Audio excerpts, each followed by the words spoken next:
বিসমিল্লাহির রহমানির রহিম। সারা বাংলাদেশের প্রিয় কর্মচারী ভাই বোনেরা, আসসালামু আলাইকুম। আপনারা ইতিমধ্যে অবগত হয়েছেন, আমরা প্রধানমন্ত্রীর কার্যালয়ে অবস্থান করছি।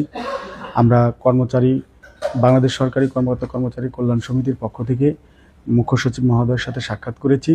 আমরা কর্মচারীদের দাবি দেওয়ার বিষয়ে তুলে ধরেছি, বিশেষ করে যে সর্বনিম্ন বেতন যে সুপারিশ করা হয়েছে সেটা যাতে না কমে, এবং আমাদের পূর্বের টাইম স্কেল সিলেকশন গেট যাতে ভিন্ন নামে যাতে 3টা দেওয়ার যে প্রতিশ্রুতি বা পে কমিশন সুপারিশ করছে সেটা যাতে বাতিল করা না হয়, এবং আমাদের কর্মচারীদের যে 20 থেকে 19 গ্রেডের যে 200, 400, 500, 700 যে ধাপ, এই ধাপটা যাতে 2000, 1500 এরকম থাকে।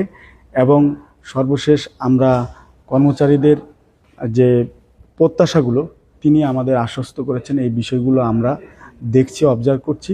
তবে আপনারা এটা নিশ্চিত থাকেন যে কর্মচারীদের জন্য ভালো কিছু হবে মর্মে মুখ্য সচিব স্যার আমাদেরকে আশ্বস্ত করেছেন।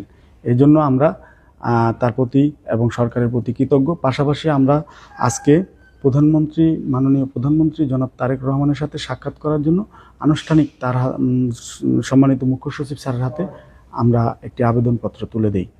সারা বাংলাদেশের কর্মচারীদের পক্ষে বাংলাদেশ সরকারি কর্মকর্তা কর্মচারী কাজ করে যাচ্ছে। আপনারা সবাই আমাদের জন্য দোয়া করবেন। ধন্যবাদ।